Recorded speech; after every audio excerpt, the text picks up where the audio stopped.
as the smoke cleared to reveal the torn, bloodied bodies of guinea pigs littering the shore. Ah, now I feel terrible.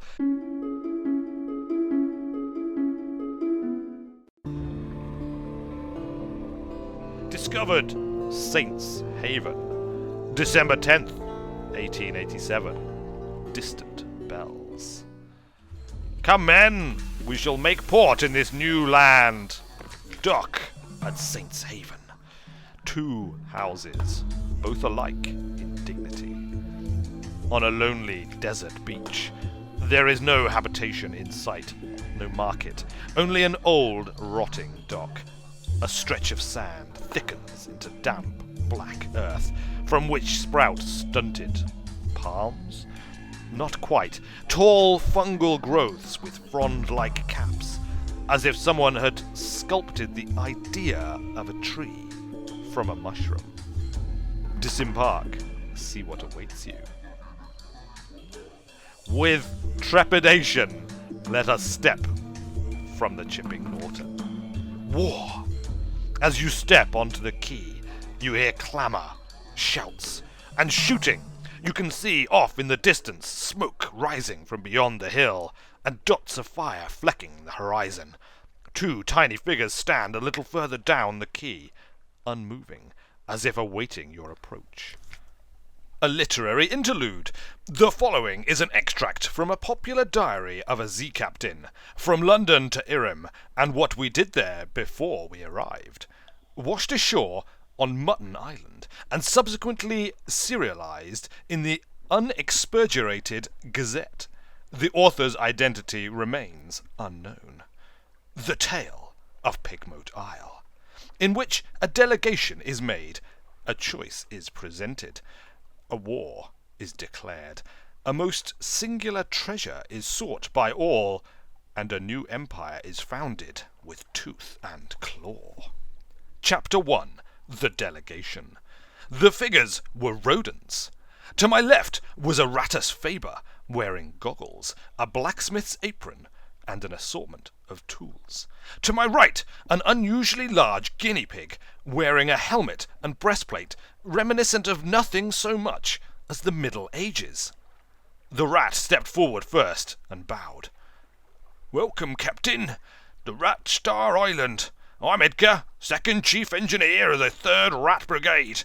I invite you to avail yourself of food and fuel at our expense. The only cost to you is a choice."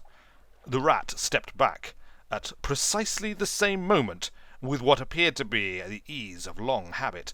The guinea pig scuttled forward, and made a declamatory chirrup. "Welcome, Captain, to the Isle of Chevier. I am Lady Augusta Devereux, Swinch of the Blackwater Swinches, Seneschal to our King Gracenor, first of his name. I invite you to avail yourself of food and fuel at our expense. The only cost to you is a choice." The 2 stood at attention, looking at me expectantly. Chapter 2. Alike in dignity. The 2 remarkable rodents squatted, both seeking my support. I knew I had to choose carefully. We can speak to the Chief Engineer. His eyes have a wave-cold glint to them, and he wears his scars like jewels. Or to the Seneschal. How did an armoured guinea pig manage to look so regal? Interesting. Have we heard enough? Are we ready to make our choice? Let's speak to the Chief Engineer. A rat in the making. I asked the Chief Engineer to elaborate. He looked at me for a long, measured moment, before speaking gruffly. "We came to this island to make humble home for ourselves, away from London, the cats and snuffers, its rat-skin suits. We came here to live as citizens of our own republic. We came with our tools, our teeth, our clever hands, and we made a beautiful city by the light of the rat star that shone bright and blue at Mount Ararat." The Chief Engineer nodded towards the distant hill. "One day we braved the depths of the chicken woods, and from the top of Mount Ararat we picked the rat star to be our light, our beacon. But the pigs of Cavey saw the light, and they lusted for it. They sent armies to rule us and steal our star. We will not permit them to take what is ours. We will resist to our last breaths. You will join us in defeating them. Well, I like the cut of your jib, rat engineer man. You sound like a gruff but likable fellow. But first we must speak to the seneschal and see how an armored guinea pig has found herself in this position. A knight out of habit, the seneschal cleared her throat with a delicacy to rival the Duchess's own before speaking. Grace Gnor, the king, our lord and sovereign, full 7 months had sojourned on the sea, conquered this land, and won the southern main. Now no fortress against him shall remain, no city walls be left for him to gain. Save the rats that squeak behind mountain. Unlikely was the lamb of our deliverance. Assured shall be our glories and their fall, when our lady's eye restored be to our hall. The seneschal composed herself, then added, We saw truth and beauty by the light of our lady's eye on Mount Caveat, but the rats with their guns and their chatter and their peasant politics stole it from us. We will subjugate them and take it back. They are a rabble, and we will rule them with the steel-shod velvet of our paws. Will you join us?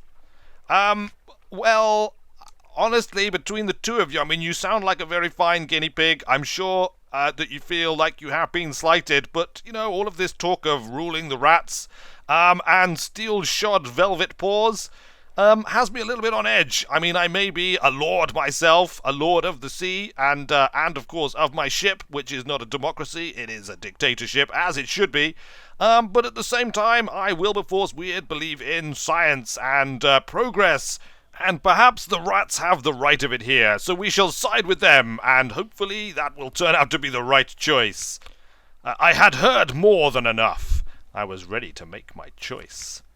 As you can well imagine, I faced quite a dilemma. Their red eyes stared up at me, waiting for my choice. I sided with the chief engineer. He seemed grumpy but honest. Also, I knew all too well what rat-made weapons can do. A friend to rats. I extended a finger to the chief engineer, who shook it grimly. The seneschal hissed and chattered her teeth in disgust, but kept her distance. "You've made the right choice," said the chief engineer. "Let me show you around." An occurrence. Our memoirs. A rat in the making quality is now one. That's good. This is going to be quite the story for our memoirs. It is true. We've also gained some supplies and some fuel. Chapter 3. A rat in the making. The chief engineer led me to the northern side of the island, skirting the chicken woods. We passed through a number of what can only be termed checkpoints, as fierce-eyed rats shouldered their derringers and saluted the chief engineer. Soon we came upon a small colony, smaller than some of the infestations I had encountered in London flats, perhaps only 50 ratus faber altogether, working diligently to fortify their side of the island. The first thing I noticed was a brilliant light beaming out from a stump of chickenwood about 6 feet high. It bathed the whole settlement in a clean blue light, and was almost too bright to look at. By its light I could see several raised mounds of earth, suggesting shallow tunnels. An efficient fishing operation was set up by the water, an albino rat mending nets while others stabbed sharpened sticks into the waves. Further inland, a barracks where a sergeant barked drills at a small squadron of fighters. My arrival drew attention, and several rats paused in their work to look at me curiously. "Welcome to Myrna," said the chief engineer, voice warm with pride. "It's not much to look at now, but will be once we've rousted the cavies. Take a stroll around whilst I summon the war council." With that, he vanished into one of the mounds and left me to explore. So we can visit the rat barracks? A drill sergeant appears to be sizing me up. Were the few rats around her really all she had to launch an attack? Let's go and talk to her.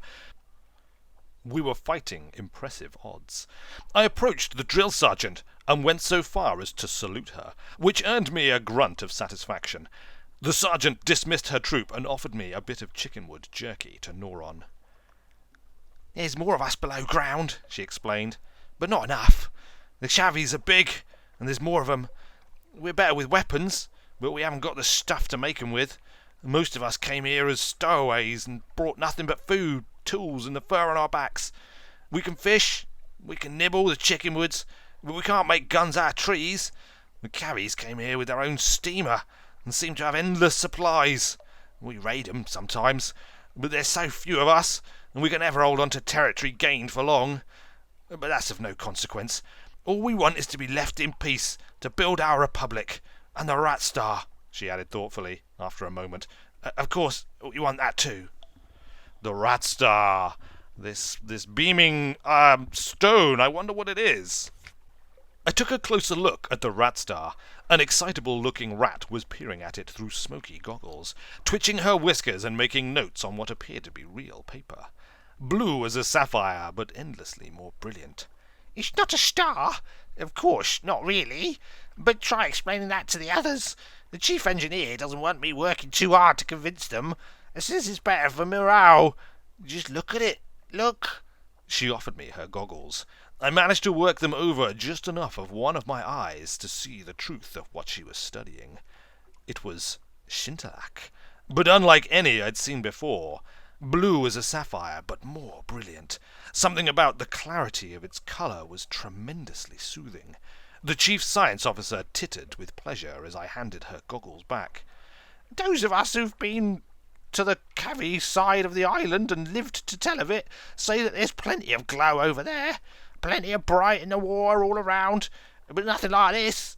We took this from the island's centre, Mount Ararat. It's not a mountain, of course, any more than this is a star. It is hollow. There's a sweet water inside, and coral crawling all up the walls of it, but nothing that glows, save this. It's ours now. No one can take it from us." Well, indeed.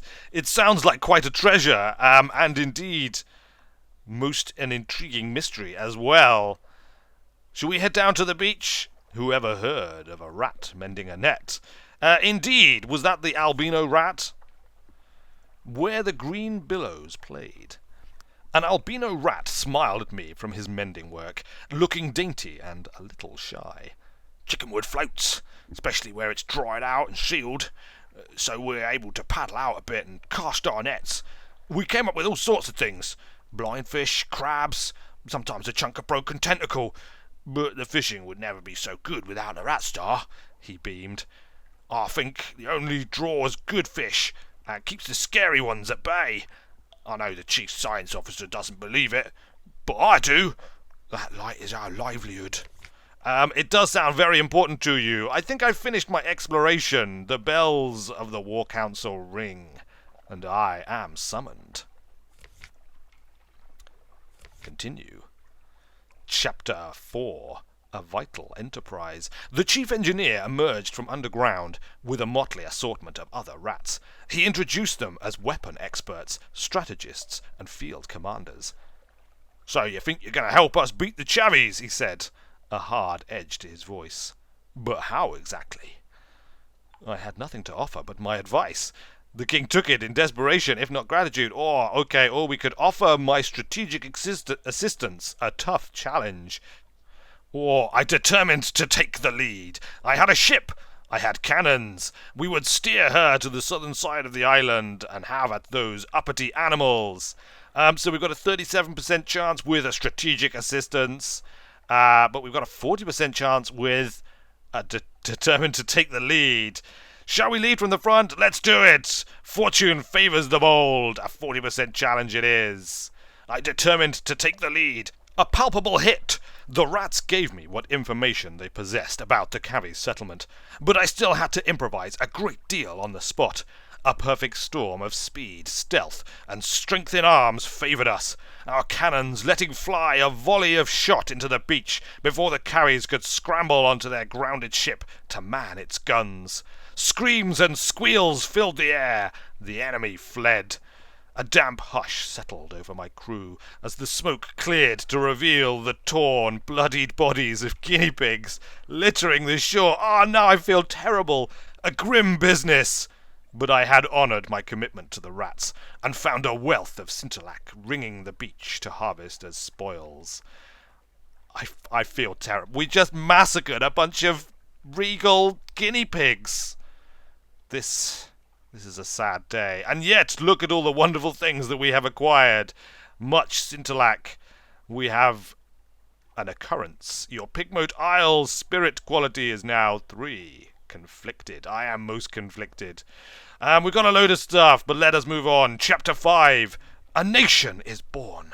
The house of Cavi has fallen. Myrna was triumphant. All that remained were the celebrations and the continuation of our voyage. Oh, how we feasted long into the night. And then I invited one of the Rattus Faber to join us. Did I? I'm not sure. Will we? I interceded on behalf of the Cavies. They were crushed, defeated, and I could see their spirits broken without the light of the Rat Star to guide them. They needed an advocate. I do. I feel like we need to make amends a little bit. The wide black Z beckons. Not yet. Not yet. First, we must make amends for the destruction and carnage that we have wrought upon these people. Let's take a look at this. Welcome aboard. The chief engineer couldn't leave his colony, but he relayed my request to his people. The albino rat I saw mending nets shyly stepped forward. Well, I'm good at fixing things, he said earnestly. Well, I'd like to see more of the world.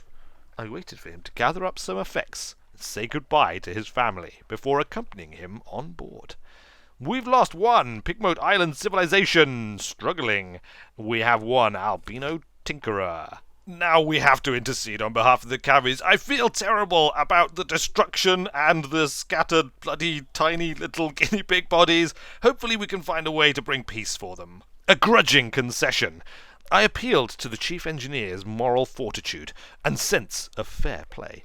Perhaps the Cavies suffered the loss of the light from the centre of the island. Perhaps they were only trying to get it back, not steal it from the rats. The chief engineer looked troubled at that thought. We only want it to be left alone, he said. He looked towards the Seychelles, haphazardly banging among the rats' other prisoners. Perhaps further negotiation is possible? As I left, I saw the albino rat timidly offering a young Cavi prisoner a piece of fresh fish. Good for you, albino rat, although you should be aboard ship by now. We're about to leave. The wide dark Z beckoned. We had had our fill, eaten. Our business was concluded. It was time to continue our voyage and see what other wonders and terrors still awaited us. To sea! The end! There. You finished your diary entry, and the final dregs of the rat's surprisingly good wine. They line up to salute you as you leave the victory banquet, escorting you to your ship through the foundations of your new republic.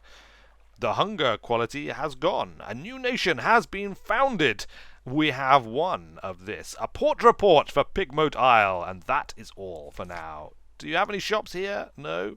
We do. Look, we've got an albino tinkerer. It's another mascot.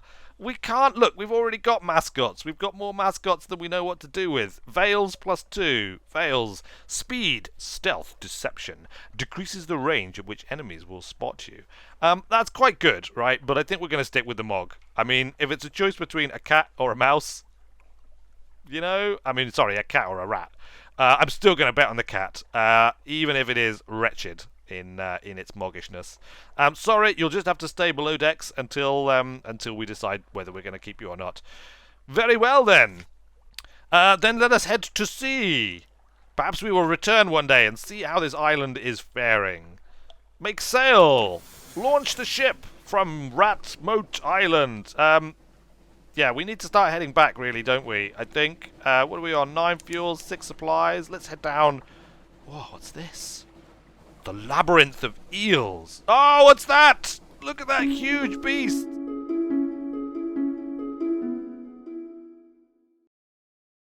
What are you going to do, Charles? You've just got a fists attack, look. He's just going to come in here and fisticuffs a sheep. You ready for this? Yes, oh, yes. Sir. Marcus of Queensberry rules. Obviously. Yes, sir. And that's it. All my guys are grayed out, so I've used all of my actions this turn, and now it is the sheep's turn.